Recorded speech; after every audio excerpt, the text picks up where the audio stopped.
Allah. Duduk sebentar sebagai hambanya Allah. Saya sebenarnya malu di atas kursi. Ning suruh duduk di atas kursi ya. Ya mau nggak mau. Saya yang duduk di sini, jenengan yang lenggah di atas sofa, di atas sejadah, mari sama-sama duduk sebentar sebagai hamba Allah. Karena kita duduk di rumahnya Allah. Pernah ada orang buat protes, Pak Ustadz, mana SK-nya? Masjid itu Baitullah. Wadah semukui. Al-masjidu buyutullah. Masjid itu rumahnya. Maka kalau masuk rumahnya Allah, tinggalkan semuanya pangkat dunia itu. Masuk sebentar dengan perasaan sebagai hambanya Allah. Coba itu. Awal surat Al-Isra. Kanjeng Nabi itu dipanggil dengan gelar hambanya Allah. A'udzubillahi minasyaitonirrajim. Subhanalladzi asra bi'abdihi. Kenapa kok abdihi? Kenapa tidak dipanggil Kanjeng Nabi dengan gelar yang lain dalam surat itu? Abd itu dalam bahasa Melayu, bahasa Indonesia artinya hamba, bahasa Lampung beduwo. Mana orang Lampung asli? Kalau Kanjeng Nabi saja dipanggil beduwo, apalagi kita ini? Mau kamu pernah begawi 7 kali, pepadunya 7 tako, nyembelih kerbau ratusan ekor, tapi kamu itu lebih rendah daripada hambanya Allah. Loh, Kanjeng Nabi dipanggil abd. Masya Allah. Sallu ala Nabi Muhammad. Maka mari duduk sebentar sebagai hambanya. Ini bukan hambanya pangkat, tidak lagi hambanya sawit, bukan hambanya karet, bukan hambanya apa benih? Yang nunggu di lantai, gitu. Tapi sebagai hambanya Allah. Maka kalau kita sebagai hamba Allah, tuan-tuan yang mulia, harus bersyukur karena lahir di dunia dijadikan hambanya Allah, umat Rasulullah. Alhamdulillah. Maka zaman dulu ada wali besar, wali besar. Menjelang bulan Zulhijjah, dia sudah niat, kalau saya tidak haji tahun ini, setelah tawaf wajib, saya akan berdiri di depan Hajar Aswad, saya akan dungo sepanjang-panjang saya bisa berdoa.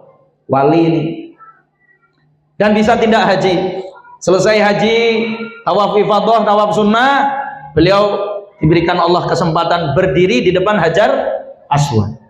Lalu pengen dungo, kok semua hafalan doanya, kan nggak mungkin. Oh ya, Abdul Karim saja kalau dungo ya bisa panjang. Kan nggak mungkin wali nggak bisa dungo. Tapi di depan Hajar Aswad, dengan kehendak Allah, doanya hilang semua. Semakin ingin berdoa, semakin nggak bisa doa. Akhirnya beliau sadar, ya Allah, ya sudahlah, saya hanya ingin menyatakan bersyukur jadi orang Islam, jadi orang iman.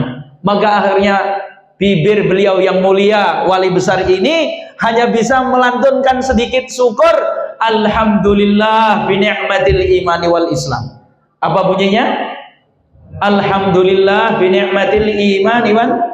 Kita ini kadang-kadang zikir yang lain panjang-panjang sampai meniren, sampai ngantuk, tapi lupa bersyukur nikmat iman dan Islam. Bok batu subuh, batu asar, jenengan duduk sebentar dengan khusyuk, ucapkan 7 kali alhamdulillah bi ni'matil imani wal Islam. 7 kali. Sebagai tanda syukur, Allah jadikan kita orang iman, orang Islam. Kita ini kalau tiba-tiba kepilih jadi kepala kampung, kepilih jadi asisten camat, waktu pileg kemarin kepilih jadi anggota DPR, itu terus kok panen sawitnya, panen karetnya, panen singkongnya banyak, kayaknya baru ngerti syukur. Padahal syukur yang harus sangat disyukuri, syukur lahir jebret sebagai orang Islam, orang iman. Lawang Islam dan iman tidak Allah berikan kepada semua manusia. Alhamdulillah bi ni'matil imani wal Islam. Monggo. Alhamdulillah. Lagi alhamdulillah. Alhamdulillah bi ni'matil imani wal Islam. Alhamdulillah. bi ni'matil imani wal Islam alhamdulillah, bi ni'matil imani wal Islam alhamdulillah, bi ni'matil imani wal Islam alhamdulillah. Semoga Allah terima iman Islam kita, amin. Dan ketika wafat iman Islam bisa kita bawa sowan datang Allah Subhanahu wa taala, amin ya robbal. Maka bapak-bapak, tanpa terasa kita ini sudah di akhir tahun 1445.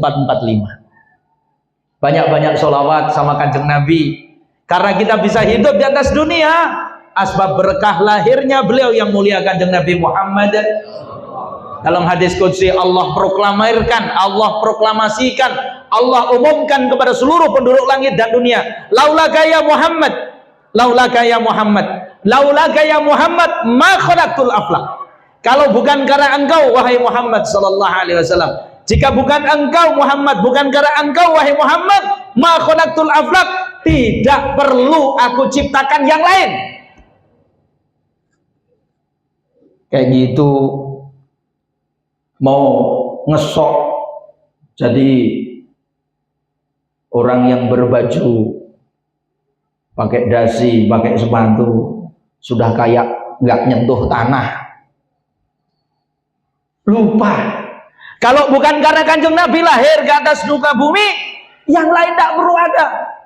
Malaikat 8 memikul arsy-Nya Allah tidak perlu diciptakan, Jibril tidak perlu diciptakan, kanjeng Nabi Adam tidak perlu diciptakan, kanjeng Nabi Isa tidak perlu diutus, apalagi kita. Lewong semua kanjeng Nabi itu bersyukur asbab nur Muhammad. Maka kanjeng Nabi Adam setelah sampai Mekah, kan beliau tuh waktu di swarga tidak sengaja, gitu, tidak sengaja bermaksiat, mong sekali-kalinya itu. Coba bayangkan, Pak, Mbah buyut kita itu Abal Basor, bapaknya seluruh manusia dan Nabi, mong sekali maksiat nggak sengaja. Kok bisa nggak sengaja? Lah wong dihapusi. Ono wong jenenge belis. Kalau kata Mas Mardi, orang Talang Keramat, belis. Ada makhluk Allah namanya belis. Bersumpah meminjam nama Allah. Wallahi Adam, aku kasih nasihat sama kamu supaya kamu tuh kekal di surga. Pinjam nama Allah untuk ngapu. Banyak nggak orang sekarang pinjam nama Allah untuk ngapusi? Pakai peci, pinjam sorban, pinjam rida, pakai sarung, kan mau kampanye itu. Sholat yang paling duluan, tiba-tiba jadi orang yang loman, sedekahnya tiba-tiba banyak, gitu. Begitu jadi lu, bukan sini, sebelah sana Amerika. Sallu ala Nabi Muhammad. Lalu dihukum, dibuang ke muka bumi. Enak kalau satu tempat. Kanjeng Nabi Adam dikatakan satu riwayat di Sri Lanka atau di India, Kanjeng Siti Hawa, Sayyidah Siti Hawa di sekitar Arab. Melampah sikil, lampah caluk, anja India, tiga di Arab enak. Layan seberai. Pangpuluh tahun. Bekas kaki Kanjeng Nabi Adam berjalan menuju Arafah, jadi tempat yang dihuni anak cucunya. Sri Lanka jadi negara, India banyak anaknya, Pakistan jadi negara, Afgan jadi negara, Iran jadi negara, Arab Saudi banyak orangnya, sampai di padang Arafah itu tempat ketemu. Belum Hawa, Mas, dari jauh ketemu. Maka orang yang haji kemarin dikatakan, yang haji itu pusat intinya haji, amalan haji wukuf di Arafah. Jadi semua jamaah haji yang wukuf di Arafah, napak tilas, ngambil barokah, tafaulan tabarokan, CLBK-nya Kanjeng Nabi Adam sama Sayyidah Hawa. Tahu CLBK? Cinta lama bersemi kembali. Loh, coba CLBK-nya Abal Basor jadi ibadah, coba. Wukuf di Arafah kalau bahasa anak milenial itu, nampak tilasi, tabarukan, tafaulan, CLBK-nya Kanjeng Nabi Adam sama Sayyidah Siti Hawa. CLBK-nya mereka berdua di dunia, di nampak tilasi jadi ibadah. Dulu kalau walinya Allah itu, CLBK kamu gimana? Shallu ala Nabi Muhammad. Semoga di akhir tahun Allah tambahkan derajatnya beliau beserta seluruh keluarga dan umatnya. Allahumma amin. Kita di akhir tahun ini malam 30 Zulhijjah, besok tanggal 30. Malam 30 Zulhijjah, besok tanggal 30 berarti malam Ahad tanggal 1. Coba Bapak-bapak, mari kita ulang-ulang pelajaran TPA 12 bulan Hijriah. Oke? Sepakat? Karena dalam surat At-Taubah ayat 36 itu Gusti Allah dawuh, A'udzubillahi minan nari wa min syarril kuffar wa min ghadabil jabbar al-izzatu lillahi wal rasul walil mu'minin. Inna iddatash syuhuri indallahi 12 sahran. Sesungguhnya hitungan atau bilangan bulan-bulan di sisi Allah dalam satu tahun 12 bulan. Buka mana hufaz, para hufaz, buka Quran. Yang punya HP coba buat googling. At-Taubah 36. Yang menetapkan satu tahun 12 bulan siapa? Gusti Allah. Dzalika dinul qayyim. Itulah ketetapan agama yang benar. Mari kita mulai. Al-Muharram, Safar, Rabiul Awal, Rabiul Akhir, Jumadal Awal, Jumadal Akhir, Rajab, Sya'ban, Ramadan, Syawal, Zulqa'dah, Zulhijjah. Ini anak-anak putu kita itu ajari ini. Karena Ahmed Sewu ini orang Islam semua yang datang ya. Islam semua toh? Nah, kalau orang Islam saya mau buka rahasia. Pak, bulan-bulan Masehi itu baru dikenalkan secara umumiat, secara umum itu tahun 50-an. Waktu Indonesia merdeka, kalender Masehi itu hanya untuk pemerintahan sama TNI Polri. Baru untuk pamrih praja. Kita, apalagi orang Nahdien, warga Nahdien, orang Islam, entah Melayu di Sumatera, Melayu Kalimantan, apalagi orang Minang, nggak ngerti Pak itu. Apa itu dari Januari sampai Desember tuh nggak tahu belas nenek moyang kita itu. Baru ngerti itu setelah ada orang Londo kasih uang yang banyak kepada Peruri, Perum Percetakan Uang Republik Indonesia, untuk mencetak kalender baru jutaan eksemplar. Lalu diperintahkan dibagikan secara gratis kepada orang Islam. Oh, orang Islam jangankan gratis, diskon 20% aja mau, betul? Mungkin kalau misalnya boleh tuh pengen semuanya sampai ngibadah kalau bisa didiskon. Saking senengnya diskon. Lah ini dikasih gratis, ya seneng. Betul? Kasih gratis tis di rumah, tiap rumah. Tanpa sadar orang Islam masang kalender itu tidak tahu kalau di kalender itu ada dua hal yang hilang. Satu, hilangnya bulan-bulan Hijriah. Yang kedua, hilangnya hari Ahad berganti hari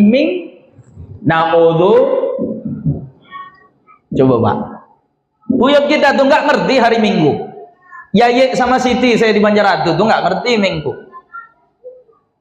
Habis Sabtu Ahad. Saya waktu SD diajari Senin, Selasa, Rabu, Kamis, Jumat, Sabtu, Ahad. Nenek saya Lampung itu yang dipanggil Bilung gitu. Bilung itu taunya Ahad. Kenapa yang datang dari Tanah Wali di Jawa ngajarin Minggu? Karena tahun 50 dibagi rata turun di Tanah Jawa, Ahad diganti Minggu. Nggak usah lama Pak, 5 tahun sudah lupa Ahad ganti Minggu. Untung masih ada pondok pesantren. Di pondok-pondok kalender tarikh tetap ditulis dengan kalender Hijriah. Bayangkan kalau nggak ada pondok. Udah gitu, selama orde lama orde baru, ijazah pondok nggak diakui. Sehingga zaman dulu kalau mondok malu. Untuk menyiasati itu, buyut-buyut kami itu pelangnya pondok pesantren, di dalamnya bikin sekolah umum. Karena takut umat nggak mau ke pondok orde lama orde baru. sejelek-jeleknya Kang Mas Jokowi, Amin ini, sejelek-jeleknya Kang Mas Jokowi, sejelek-jeleknya Gus Yakut, di dalam periode beliau dua perkara penting buat santri dan umat Islam diterbitkan. Pertama, 2015, resolusi jihad Hadratus Syekh Hasyim Asy'ari 22 Oktober 45 yang membuat Bung Tomo bangkit menggelegar, meneriakkan takbir supaya arek-arek Surabaya dengan senjata apa yang ada berantem lawan Belanda, disahkan menjadi hari santri 2015. Itu udah Kang Mas Jokowi yang jadi presiden. Makanya jangan ngelek-ngelek Jokowi. Kamu sudah kerja apa buat ini republik? Jalan rusak depanmu kamu nyaci maki pemerintah. Jalan rusak depan rumahmu kamu nyaci maki pemerintah. Padahal kata Kanjeng Nabi, kalau jalan depan rumahmu rusak, cari tanah, cari batu, tambal. Jangan sampai ada orang jatuh terus mati di depan rumahmu. Kamu ikut tanggung jawab. Ini enggak, jalan rusak nyaci maki pemerintah. Pemerintah belum tentu mikirkan kamu. Lompong anaknya banyak. Betul apa betul? Apalagi jalan lingkungan, kok nunggu pemerintah? Aduh. Sallallahu alaihi Nabi Muhammad.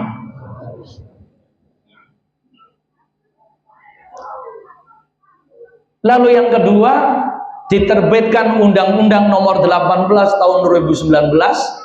Undang-undang, bo inget-inget, Pak, terutama yang anaknya di pondok ini.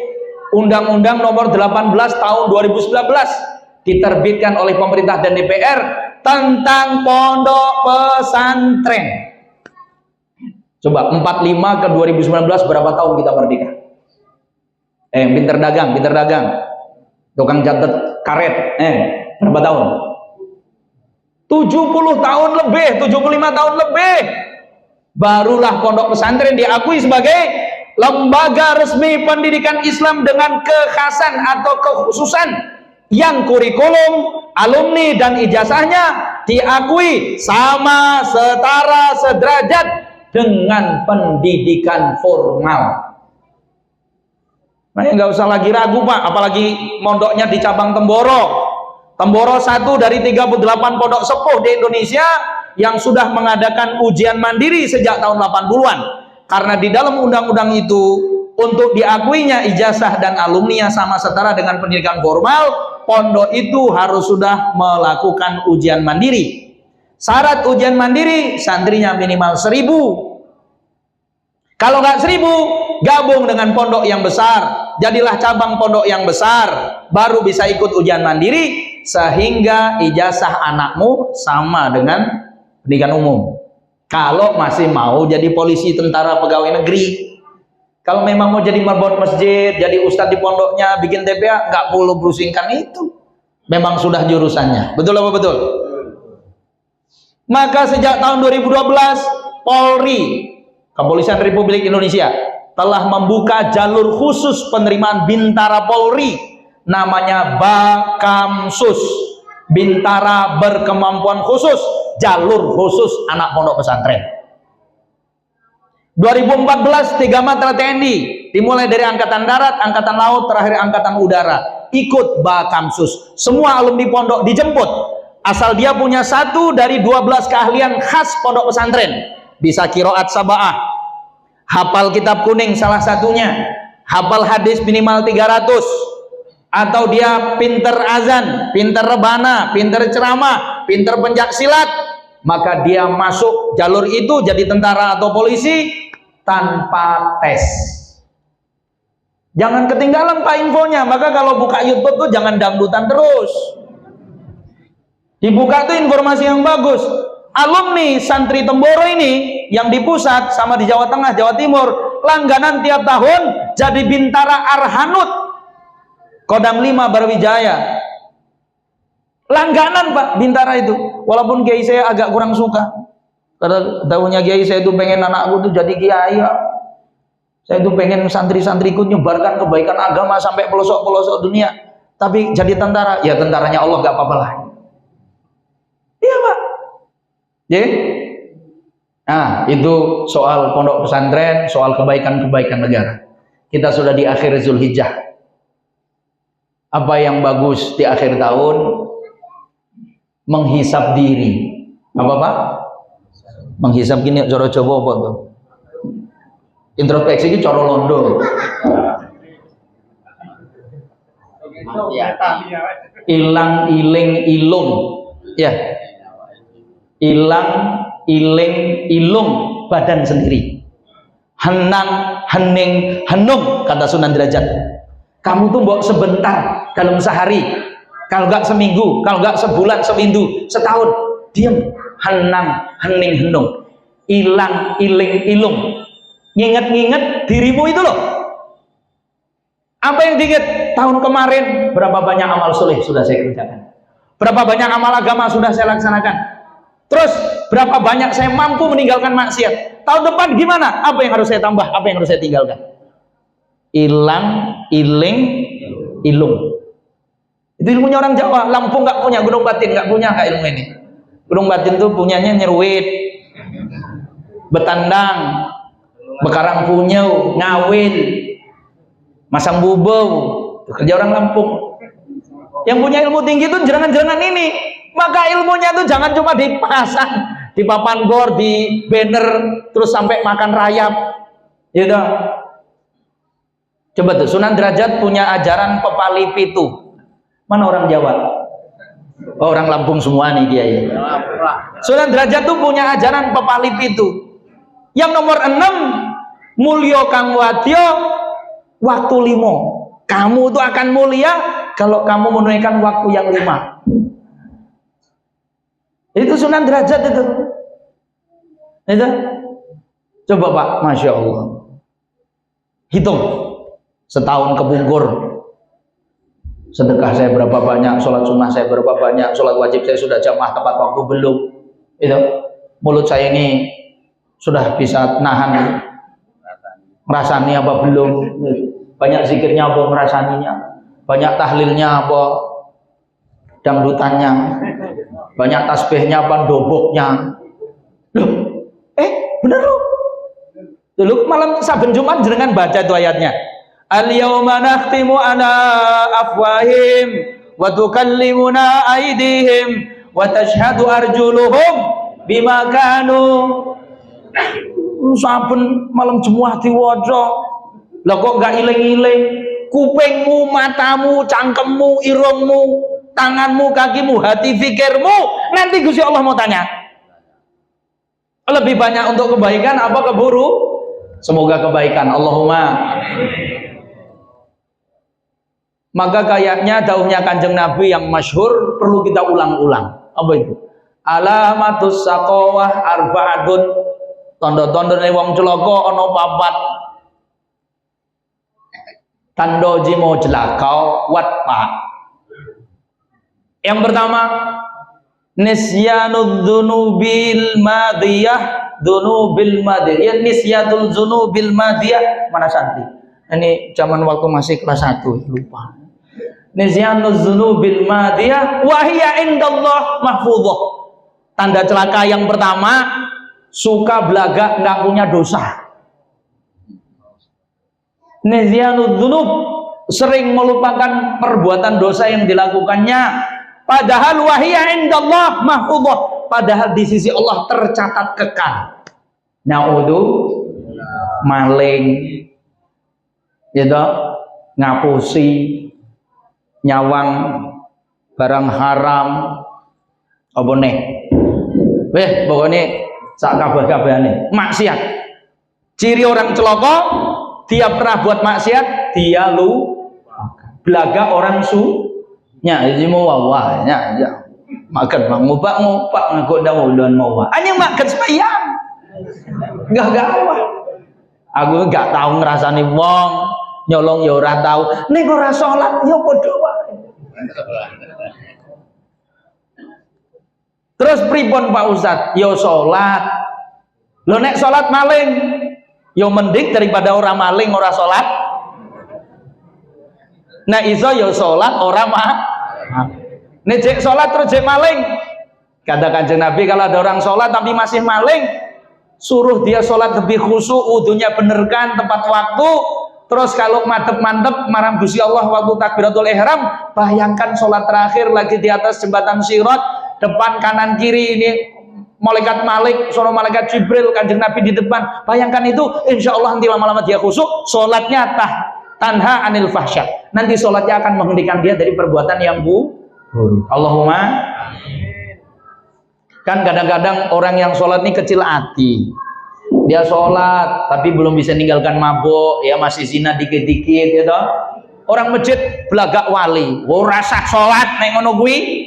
Apa sholat kok ngono? Lah, kecil hati dia.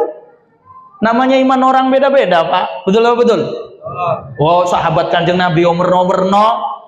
Ada satu sahabat itu sampai perang Qadisiyah menaklukkan Iran, masih hobi khomer.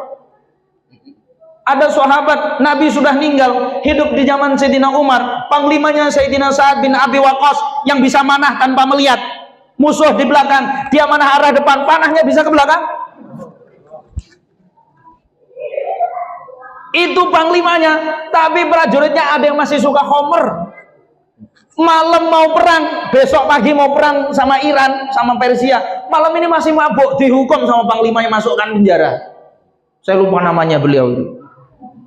Lah setelah di penjara baru sadar, ya Allah saya ini kesini mau perang kok, saya mau jihad bela agama lah kok, waduh, salah awakmu.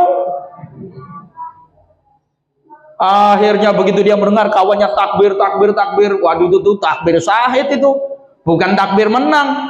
Matur sama penjaga penjara, Kang, tenan aku tobat, kasih saya kesempatan, saya minta pedang, saya minta kuda, saya mau ikut berjuang.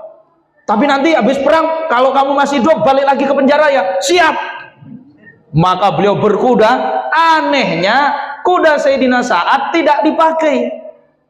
Namanya Al-Burqa. Pakai kuda Sayyidina Sa'ad.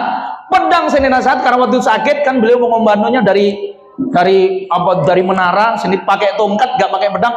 Pedang Sayyidina Sa'ad pun ditinggal, dicolong sama dia. Dipinjem gak ngomong, ya nyolong toh. Dengan niat membela pasukan, maka seperti dia mendapatkan kekuatan baru, memacu kuda. Kudanya panglima nggak sembarangan, kudanya melesat seperti kilat sampai di tengah medan perang, pedangnya diayun-ayunkan. Prajurit Islam termasuk Sayyidina Sa'ad heran, malaikat dari mana itu? Prajurit Persia menghadang pasti mati. Datang lagi musuh, pas dia tembas, gak ada yang bisa menghalangi, sehingga bangkit moral pasukan Islam yang ketika itu mau kalah, ngelihat kayak ada malaikat, mereka perang, hingga menang. Saat prajurit yang lain merayakan menang, beliau hilang. Rupanya ingat sama janji, kalau menang, kalau masih hidup masuk penjara. Itu sahabat dihukum sama Sayyidina Sa'ad, nggak ikut perang waktu pertama karena masih khomer. Sahabat. Jadi kalau ada kawanmu masih pakai celana jin bolong-bolong, tapi dia senang ke masjid, ya disayangi no. Bila perlu kamu belikan sarung, kesempatan sedekah ada orang mau tobat. Gini apa ke? Ngelihat masjid berpuluh-puluh tahun minta di jalan, mbok yang kaya itu musyawarah. Awakmu kadung diceluk wong sugih, mbok isin titik, ngono lho. Omah makrong-makrong kebune 10 hektar, nek panen ki 5 mobil metu, ya toh. Tuku klambi ben bulan, mobil Pajero. Awakmu kadung sugih, mbok musyawarah kabeh sing sugih liyane. Celuk kuwi panitia, pira kan hitungane? Mau 500 juta. Wah, cilik. Wes, mandek kok njaluk nang dalan ki tak dumi 1 miliar. Allahumma. Lo amalnya orang kaya itu dengan hartanya, masa nyuruh orang miskin? Orang miskin bangun masjid yo suwi. 1000 kan gambar wong nyekel golok. Tiang baru mau diri diwacokne. Bata baru mau selesai diwacokne, ora dadi-dadi. Wis sing penting sing penak kuwi wong sugih iuran, sing dilebokne apa sing dikumpulne duit 100-an. Pakai peci nyengir tuh kan Soekarno Hatta. Sudah cukup jamaah 1 imam 1 makmum, cepet jadi masjidnya. Oh, masjid nyuruh orang miskin suman. Suwi. Sallallahu Nabi Muhammad. Akhir tahun kita menghitung diri, ilang iling ilong, apa yang sudah dikerjakan untuk Kanjeng Nabi, untuk Rasulullah, minimal untuk sesama. Merbuat masjid, sarungnya udah kelimpar-kelimpir, disetrika ya nggak mau lurus lagi, waktu kok ada sarung. Merbuat masjid, kerah bajunya sampai bolong-bolong, kuning-kuning, tadinya putih, buat malu. Ya Allah, imam masjid kokone misakne suka nih. Jangan apa ke? Ini bukan kalau dangdutan naik panggung saweran eketan atusan. Iya. Kayak orang gila semua ya. Tapi sama orang ahli agama ngenyek bukan main. Betul Pak, memang ada oknum celamitan, tapi biarkanlah. Lebih baik uang itu sama mereka walaupun mereka celamitan daripada dimakan orang yang enggak. Betul apa betul? Lah korupsinya kiai apa sih? Paling kawin lagi. Iya kan? Nggak mungkin ngerusak anggaran. Korupsinya Ustadz apa sih Kang? Paling kredit motor. Lu anakmu nganti pinter, bisa ngaji, turutan, ikro, coba ngajari anak sendiri. Apa enggak marah tiap menit kita itu? Ndah semugi usulnya apa tuh lele? Mau coba yang ini orang iso. Lu anak-anak di pondok ya Allah tasrifan, kenal Safinah, Masya Allah. Apalagi ngaji Ihya, ngaji Minhaj. Emangnya gampang baca Arab gundul itu? Arab gondrong aja susah. Alif Lam Mim, ya kan? Ada lagi orang Lampung temennya Ustaz dari Gunung Batin, Isa sulsilatil ardusil salaha. Ya Allah, kayak gitu kok ngenyek Ustaz. Sallallahu Nabi Muhammad. Malam Ahad tahun tunjukkan sama Kanjeng Nabi, hadir di masjid lebih awal. Ba'da asar kumpul, jangan pulang. Menjelang maghrib baca doa akhir tahun. Ba'da maghrib baca doa awal tahun. Baca Fatihah 7 kali, baca surat Yasin, ya toh. Baca ayat kursi banyak-banyak, tasbih tahlil banyak-banyak. Tunjukkan kepada Allah, bersyukur sebagai orang bukan cuma sibuk tanggal 1 Januari bakar ini bakar itu, nyumut mercon. Jam 1 malam mbah-mbah sama bayi lagi tidur, jedam-jedum kupingmu. Sallallahu alaihi Nabi Muhammad. Ini saya cerita sebelah sana Amerika. Kalau marga asri gak ada. Ya bagi. Kenapa kita disuruh memuliakan bulan Muharram? Karena bulan Muharram bulan Allah memuliakan para walinya, para nabinya, para kekasihnya.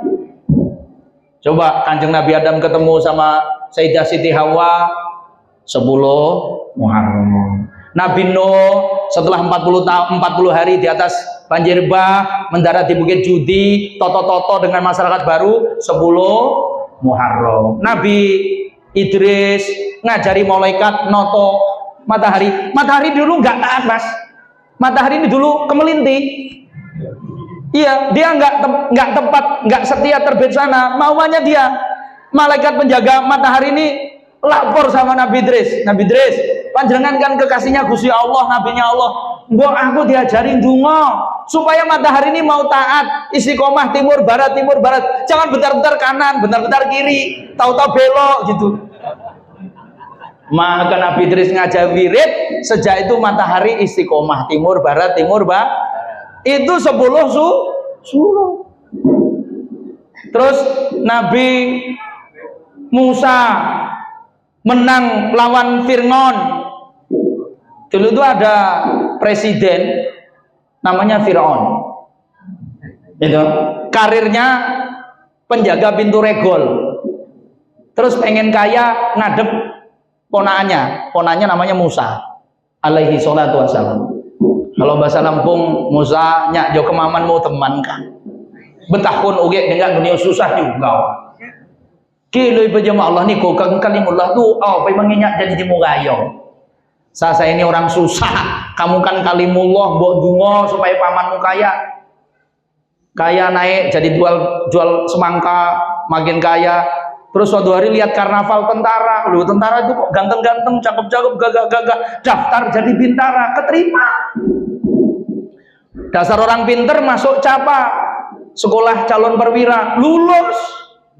Suatu hari upacara di alun-alun presiden, ngelihat pas pampres kok ganteng-ganteng, lapor komandan, dan kalau saya ikut seleksi pas pampres boleh nggak? Boleh, diterima. Jadi pas pampres tiap hari melihat istri raja jatuh cinta, lalu dipateni rajanya, dia ngangkat diri jadi raja, menyebut dirinya Ramses ke-12, itu yang diceritakan dalam Quran. Saya pikir Firaun itu badannya tinggi besar kayak Gajah Mada gitu. Gak taunya Allah, ya Allah, cendek, cilik. Ireng bukan saya yang nambahi. Dibanding ukuran orang Mesir ketika itu, Firaun yang ke-12 ini cendek Pak, kecil, kemelinti. Kalau zaman dulu mungkin kayak tong bajil lah kira-kira gitu. Ngaku jadi Tuhan setelah jadi raja. Ana rabbukumul a'la, aku ini Tuhan yang paling tinggi. Wah, disentik sama Jibril, dikaramkan di Laut Merah, jasadnya tidak diterima bumi.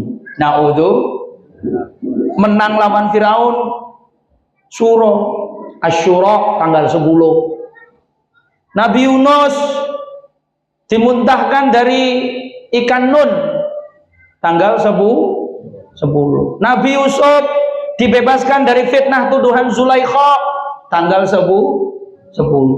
Nabi Isa diturunkan makanan dari langit, Al-Maidah tanggal 10. Kanjeng Nabi ditetapkan iman Islam, al-yauma akmaltu lakum dinakum wa atmamtu alaikum ni'mati wa raditu lakumul Islam madina tanggal 10.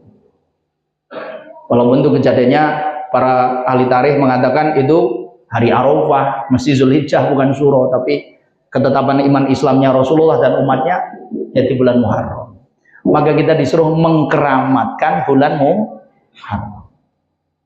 Soal cara tergantung manusianya. Di Jawa, Yogyakarta tuh, di Keraton Ngayogyakarta Hadiningrat itu ada tradisi para abdi dalam iter beteng.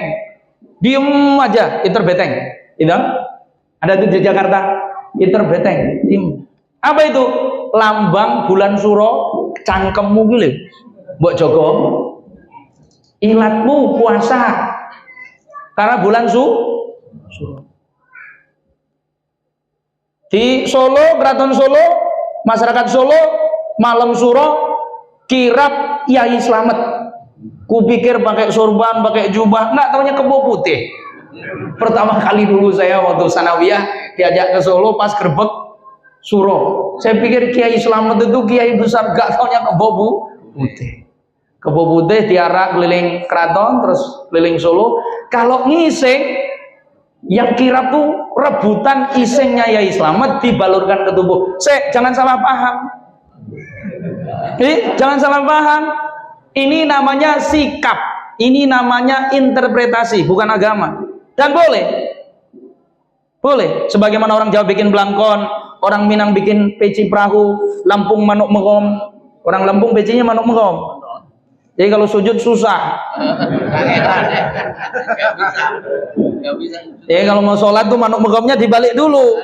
Niru orang Jawa, biar bundulnya di belakang.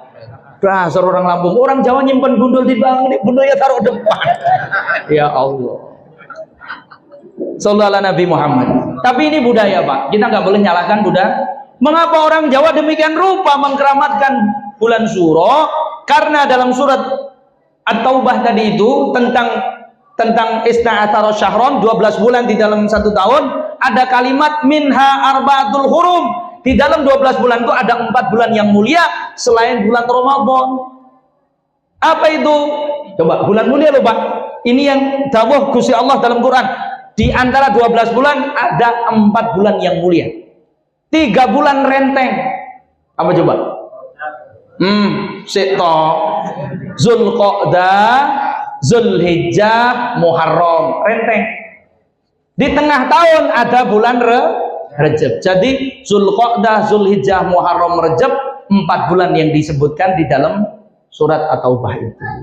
Cuma karena kita udah jarang ngaji, Zulqa'dah ya nyantai-nyantai saja. Zulhijjah yang nggak repot, yang ngaji-ngaji, yang potong korban ya kalau bisa, kalau nggak nunggu gating korban, gitu. Muharram nyantai, Rejab apalagi, doa. Zulqa'dah itu artinya duduk. Zulqa'dah itu berdiam diri, leyeh-leyeh Pak. Karena orang Arab Zulqa'dah siap-siap ba'do Syawal, mempersiapkan diri, resik-resik rumah, nyiapkan banyak makanan, nyiapkan air minum, karena nanti ada orang datang mau haji. Orang Arab menyiapkan diri sebagai tuan rumah, nyambut jamaah haji dari seluruh dunia. Itu bulan Zulqa'dah. Maka kita kalau bulan Zulqa'dah, kalau nggak haji, siap-siap. Sapi mana yang mau dipotong? Kambing domba mana yang mau dipotong? Jangan nyantai aja. Jangan kalah sama orang Arab dong ya. Jangan tiap tahun ganti mobil mereknya, beli kambing kurus aja nggak bisa. Kerjanya nunggu daging korban, korban nggak mau. Kata Rasulullah, kalau kamu mampu kok nggak korban di bulan itu, fala yaqrabanna musallana, jangan deket-deket masjid. Maksudnya apa? Ini serius banget bagi yang mampu. Zulhijjah naik haji, yang sini motong korban, sholat id 2 rakaat. Saking besarnya ini lebaran, orang Jawa bilang Idul Adha itu bulan besar, karena makannya 4 hari. Tanggal 10 motong korban sholat id, tanggal 11, 12, 13 hari tasyrik potong korban. Jadi kalau di marga asri sapinya ada 4, jangan dipotong hari pertama semua. Bikin 4 tim panitia. Hari pertama potong sapi, hari kedua potong sapi, hari ketiga potong sapi, hari keempat potong sapi. Untuk membahagiakan orang Islam 4 hari makan daging terus. Tahun depan gitu ya. 40 sapi, alhamdulillah. Hari pertama 10 sapi, hari kedua 10 sapi. Ya memang ada khilafiyah di tahun 2012, ada kiai dari Arab, memang mazhabnya Maliki, sudah wafat pula beliau, sempat berkomentar di YouTube bikin geger. Saya di Bandar Jaya 2 tahun mengklarifikasi itu. Soal kurban. Maka udahlah mantep kita ini dapat agama mazhab Syafi'i dari para wali cucunya Nabi. Soheh, nggak usah tengok, nggak usah tolah-toleh. Kenapa di Indonesia, terutama di pondok-pondok, kalau belum selesai qomat dikumandangkan nggak berdiri, apalagi imam belum di mihrab? Karena memang begitu ajarannya. Sebab muazzin dan pengumandang azan, pemegang amanah waktu sholat, imam pemegang amanah sholat. Jadi 2 itu yang berhak membangunkan atau tidak. Jangan bawa budaya baru. Jadi kalau belum selesai qomat, minimal sampai kata qad qamatis shalah, nggak usah sok-sokan paling hebat mau sholat. Imam belum ada. Dalam tertib Imam Syafi'i, mazhab Syafi'i, kalau qomat belum selesai, makmum nggak usah berdiri. Berdirinya selesai kok qomat. Gitu. Kalau di Hanafi sama Maliki, di Hanafi khususnya beda. Kalau di Hanafi belum qomat sudah ada yang nyuruh berdiri. Itu di Hanafi. Kalau kita selesai qomat baru berdiri. Terus biasa melafazkan niat, itu juga sunnah. Nggak apa-apa, lo mau ngajarin anak kecil kok. Itu usolli fardhu subhi rakaataini, menuntun hati, karena belum tentu semua orang hatinya bisa tertuntun. Udahlah, nggak usah ribet. Mahalul qiyam, bila perlu ini dijadikan hafalan. Mahalul qiyam itu dijadikan buah bibir, karena itu sholawat paling tinggi. Saya pernah temu kakek-kakek di Banjarjo sana itu, lagi di ladang, jam 9 dengar orang mahalul qiyam, berdiri dia. Bah, lah kok panjenengan jumeteng, lah kai mahalul qiyam. Padahal dia nggak di majelis itu, dengar mahalul qiyam berdiri. Saya tanya kenapa begitu? Mahalul qiyam ini, Le, itu tempat kita berdiri nyambut Rasulullah, Le. Nah itu, kalau mahalul qiyam berdiri. Walaupun nggak hafal, itu pura-pura aja kumat-kumit nggak hafal. Yang penting berdiri. Sallallahu alaihi Nabi Muhammad. Apa amalannya menghadap bulan Syuro? Ya kalau ada buyut sudah dimakamkan 10 tahun nggak pernah tengok. Rumputnya jangan dicabut kecuali rumput yang membahayakan kuburan, misalnya rumput atau pohonnya bikin nisannya bergeser. Kalau cuma rumput-rumput kecil biarkan, cukup dipangkas, nggak usah dicabut, karena rumput itu bisa hadiahkan zikir sama ahli kubur. Ya. Seorang ulama mengatakan kalau bulan Syuro kok ziarah, doakan orang dia dalam kubur, maka nanti di akhirat dia disalami semua ahli kubur. Tiba-tiba dia kondang, itu bahkan dia gak kenal. Jadi di akhirat kondang, mergo sering ziarah kubur bulan Syuro. Kalau ada temennya sakit moto, sakit bengek, encok, diabetes, apa stroke, diendangi, didoakan. Siapa yang ngendangi kawannya sakit bulan Suro, maka seperti dia membebaskan satu umat Rasulullah. Yang paling bagus apa? Sedekah. Makanya orang Jawa itu bulan Suro lebaran yang yatim. Tapi sebenarnya yatim itu lebaran bukan Suro toh, 12 bulan ya Pak. Ya toh? Memang salah satunya amalannya itu ya sedekah mengusap kepala anak yatim. Tapi itu cuma 1 dari 5 sedekah yang didawamkan oleh para ulama di bulan Suro. Mau tahu nggak Pak? Sedekah sebenarnya yang 4 lagi di bulan Suro itu. Imam Suyuti dalam satu kitabnya menukilkan sabda Rasulullah. Sedekah itu terbagi 5. Diling-iling nih. Pertama, sedekah kepada ahli keluarga. Pahalanya 10 kali lipat. Ahli keluarga. Itu yang man wasa'a iyalihi yauma Suro, siapa meluaskan rezeki keluarganya di bulan Suro, maka wasa'allahu, Allah akan meluaskan rezekinya setahun ke depan. Ini pahalanya 10 kali lipat. Terus kalau sedekah sama orang Islam yang sakit di bulan Suro, pahalanya jadi 90 kali lipat. Kedua, ketiga, kalau sedekah sama orang tua. Orang tua kok sedekah? Ya, karena kalimatnya begitu. Nafkah khusus di bulan Suro, sedekah kepada orang tua. Misalnya biasa ngasih jatah ke bapaknya 500.000, Pak, ini bulan Suro saya niat nambahi jadi 1.000. Allahumma, lo kok jadi 1.000? Ya ini yang 500 Pak, Pak, ngalap barokah sedekah Suro. Itu pahalanya 900 kali lipat. Kepada orang Islam yang sehat berapa tadi? 10. Orang Islam yang sakit berapa? 90 kali. Kepada orang tua 900. Terus kepada orang yang kesusahan, orang Gaza itu 100.000 kali lipat. 10, 90, 100, 100.000. 4. Yang paling tinggi? Mau nggak yang paling tinggi? Sedekah paling tinggi kepada siapa? Ternyata sedekah kepada orang alim. Kenapa kok jarang dibahas? Ya orang alimnya malu. Masa orang alim ngelulu awake dhewe? Salahnya ini para ustadz yang ceramah gak pernah ngebahas ini. Nah sekarang saya bahas. Ya ustadz-ustadz yang ceramah dia malu kalau dia bilang sedekah sama orang alim. Ya ngelulu awake dhewe. Sekarang saya bahas biar panjenengan ingat. Ternyata sedekah paling tinggi 900 kali lipat dari sedekah biasa, sedekah kepada orang alim. Maka Pak, ya kalau nggak ada kiai di kampungnya, ustadz tingkat TPA lah, gitu, kiai kampung lah. Karena ternyata ustadz-ustadz TPA kiai kampung nih tugasnya nggak ringan juga, mengenalkan alif. Bedanya dengan huruf 1 sama alif itu nggak mudah. Kalau yang otaknya jongkok 2 bulan baru tahu alif. Ya napa nggih?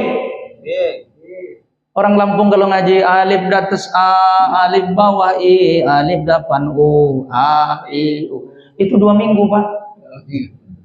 Kenapa kok coret atas jadi a, coret bawah jadi i, keluar gitu jadi u? Itu 2 minggu, Pak. Kalau yang pinter sekali duduk dia bisa. Tapi kan yang kebanyakan yang 2 minggu. Pakai ngomel pula orang tuanya, bayaran ngaji mahal amat. 15.000 padahal. La ilaha illallah. Alif 2 datas an, alif 2 bawah in, alif 2 depan un, anjin 2 minggu. Bingung orang Lampung. Coret 2 kok jadi an, coret 2 bawah jadi in, lungker 2 double jadi un. 2 minggu Pak. Iya 2 minggu. 2 minggu. Jangan salah. Maka sedekah sama beliau-beliau itu bagus. Gitu? Jangan duitnya aja, baju kokonya, sarungnya, beras 2 kintal. Loh, di pondok ini Pak, santri saya itu baru 34. 30 kilo itu seminggu Pak.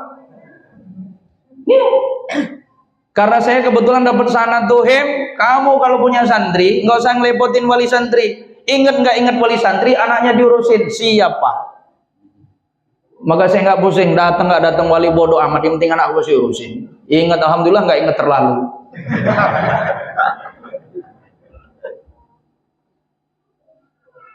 Maka Pak, ini bisik-bisik tetangga, ya Abdul Karim mau agak ya supaya agak luas gitu. Kata beliau untuk tanah sebelah itu ada berapa kapling? Ada 5 kapling tuh katanya minta ditukar pahala suro. 5 kapling sebelah itu. Bisik-bisik tetangga. Jadi ya karena kadung dah matur jenengan yo tak selenterhin sekalian. Maka Pak, ada orang yang dapat pahala suro 1, ada orang dapat pahala suronya double. Yang satu kapan?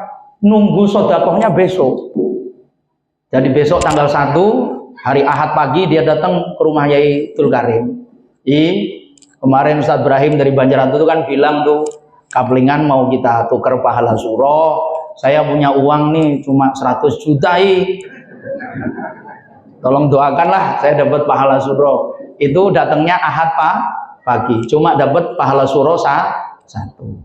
Suronya kalau pahala itunya 900-nya ya tetap insyaallah Allahumma. Tapi ada orang yang ngungkul itu yang nanti habis musyawarah, habis isya tulis cek, terus salam tempel sama Abdul Karim. Besok ditunggu di BRI, insyaallah uangnya halal, cuma saya titip tok di BRI, wong di sini nggak ada BSI. Muhammadiyah aja nyabut uangnya dari BSI, jadi tak titip BRI ya adalah kira-kira itu 300 juta ya. Itu mendahului yang 100 juta itu. Kalau habis isya nanti itu. Niatnya dapat suro tapi sebelum suro sudah. Wah, itu hebat itu, Pak. Itu lebih hebat lagi. Apalagi cuma 100.000 ya tuh. 100.000 sejuta ya nggak usah nunggu bulan suro, nanti malam aja lapor. Saya cuma suman 1.000, saya cuma 100. Alhamdulillah. Kenapa Bapak? Agama ini perlu gotong royong. Kanjeng Nabi itu ditulungi Sayyidina Utsman, ditulungi Sayyidina Sa'ad bin Abu Ubadah, ditulungi macam-macam, ada Sayyidina Abu Ayyub Al-Ansori. Sedekahnya nggak tanggung-tanggung beliau. Maka kita belajar napak tilas beliau-beliau itu, semoga dengan itu pembangunan agama di sini nanti lebih maju. Allahumma. Nanti zaman anak putu marga sari, marga asri Darussalam. Allahumma. Jadi nanti zaman anak putu kalau orang nyebut Margasari, kampung santri. Margasari, kampung orang alim. Margasari, kampungnya Mahlul Qiyam. Margasari, ahli sholawatan gitu. Allahumma. Nah, terus yang bukan orang Margasari gimana? Ya kecipratan pahalanya, gitu. Bila perlu pindah sini, gitu. Matur, Yai, saya ini lulusan pondok tapi sudah jomblo 10 tahun. Kira-kira kalau saya ngambil sanad sini boleh nggak? Ya pasti boleh. Selesai ngambil sanad, Yai, biar lama nggak kelamaan jomblo nih, kira-kira bagaimana nih Yai? Udah bosan jomblo. Yainya sudah ngerti kalau udah kayak gitu. Sallallahu Nabi Muhammad. Jadi bapak-bapak, barang siapa berinfak tujuannya membangun agama Allah, berinfak di jalan Allah, 1 infaknya walaupun cuma dirhaman, 1 dirham pahalanya seperti berinfak sebesar gunung Uhud. Sudah tahu gunung Uhud? Ya, umroh sama haji lah nanti kenal gunung Uhud. Gunung Uhud itu tingginya 700 meter, panjang ke kanan ke kiri itu kira-kira 7 kilo. Gunung Uhud itu. Uhud itu Ahad, gunung yang jadi satu. Itu tempat Kanjeng Nabi perang Uhud itu loh. Tingginya 700 meter, lebar keseluruhannya 7 kilo. Nah itu 1 dirham, Pak. 1 dirham di jalan Allah pahalanya seperti sedekah sebesar gunung Uhud. 1 dirham. Berarti kalau di sini 1 rupiah. Loh, uang kita paling kecil berapa? 2.000 rupiah tuh. 1.000 udah hilang kayaknya, nggak ada ya. Berarti kalau 2.000 ya 2.000 kali gunung Uhud. Masya Allah. Maka mari bersemangat, Pak. Dibantu ini pondok, ya. Mungkin ya patungan setengah kapling, ada yang patungan sekapling, syukur diborong. Pak, saya pokoknya udah orang Islam yang lain nyumbang yang lain aja. Ini 5 kapling saya borong. Yang lain batu, pasir, semen aja yang lain. Atau ya sapi boleh.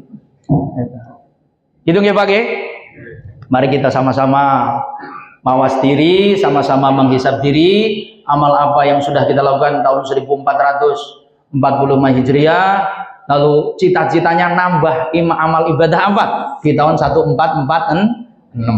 Kita doa semoga kalau kita dikasih panjang umur makin tambah kebaikannya. Allahumma amin. Bapak Ibu yang dimuliakan Allah, kemudian kita semua berdoa agar setiap jengkal tanah yang kita injak, yang hari-hari kita lalui, menjadi saksi di akhirat nanti bahwa kita ikut derek amalnya Rasulullah dan para sahabat, ikut memuliakan agamanya. Allahumma. Kemudian kita doakan juga anak putu kita, karena ujian mereka di akhir zaman lebih berat daripada kita. Betul apa betul? Maka kita doakan mereka supaya mereka dijauhkan dari fitnah akhir zaman. Allahumma. Dijauhkan dari fitnah Masihud Dajjal. Allahumma. Lalu beliau nanti anak-anak putu kita itu diringankan waktu hisab di padang mahsyar, kepanggih kumpul kempal sama kita di swarga, kumpul di pinggir obat itu telaganya Kanjeng Nabi, giliran minum dari cangkirnya Rasulullah. Allahumma. Pak, ya Allah, tidak satupun makhluk Allah yang diberikan hak menolong kita kecuali sahabatnya Rasulullah. Sering-sering sholawat, lalu sekali waktu dalam sehari itu boleh berdiri, boleh duduk, syukur habis sholat, ucapkan lagi Assalamu alayka ayyuhan nabiyyu wa rahmatullahi wa barakatuh. Maka sholat itu Pak, walaupun kita mikir macam-macam tambah dikit, walaupun kita waktu takbiratul ihram, habis takbiratul ihram mikir macam-macam, minimal kita ingat sama Allah tuh 4 tempat. Takbiratul ihram, iftitah ketika inni wajjahtu wajhiya, kemudian ketika tahiyat Assalamu alayka ayyuhan nabiyyu wa rahmatullahi wabarakatuh. Lalu waktu salam yo ingat Allah. Udah mau selesai sholat gak ingat Allah juga terang. Itu setidak-tidaknya 4 tempat kita harus khusyuk. Bapak Ibu yang diberikan Allah Subhanahu wa taala, kira-kira itu yang saya bisa sampaikan. Mohon maaf kalau isaknya rotok mundur, tapi mudah-mudahan kita tidak termasuk yang melalaikan karena kita duduk dalam majelis untuk saling mengingatkan dalam perkara agama. Bapak Ibu yang diberikan Allah Subhanahu wa taala, kalau kita ingin anak kita itu jadi orang soleh, maka kita ini belajar seneng sama orang soleh. Lalu kalau anak kita sudah ditaruh di jalurnya orang soleh di pondok pesantren, maka pertama banyak tawasul kepada Rasulullah, sahabat dan orang-orang soleh, ya, kemudian kirimkan harta yang halal untuk biaya untuk maslahat anak kita di pondok. Mudah-mudahan nanti anak putu kita jadi orang alim. Allahumma. Kita pengen dalam kubur kita pensiun Pak. Masa udah repot di atas dunia, di kuburan masih harus repot karena diajak panco sama mungkar nakir. Nah itu udah capek siang jadi malam, malam jadi siang di dunia. Kulit tadinya kenceng jadi keriput, badan tegak jadi bungkuk, itu gigi permisi satu persatu. Sampai kubur masih repot juga. Nah itu maka hendaknya kita niat mewakafkan sebagian anak dan cucu kita jadi orang alim di pondok pesantren, karena amaliyah mereka 24 jam insya Allah jadi pahala, sehingga kalau kita masuk kubur Masya Allah, dia yang ngurus jenazah, dia yang nyolatkan, dia yang nakilkan, tiap hari dia kirim Fatihah, syukur kalau makamnya dekat dia ziarah tiap hari. Kira-kira enak apa enggak Pak gitu Pak? Semoga itu jadi tujuan kita. Jangan lupa hiduplah sebagai orang Islam. Jangan kita terbujuk rayu dengan kelakuan orang-orang munafik, orang-orang musyrik. Hendaknya kita terhormat dalam Islam selama-lamanya. Wallahul muwaffiq ila aqwamit thoriq. Subhanakallahumma wa bihamdika asyhadu an la ilaha illa anta astaghfiruka wa atubu ilaik. Assalamualaikum warahmatullahi wabarakatuh.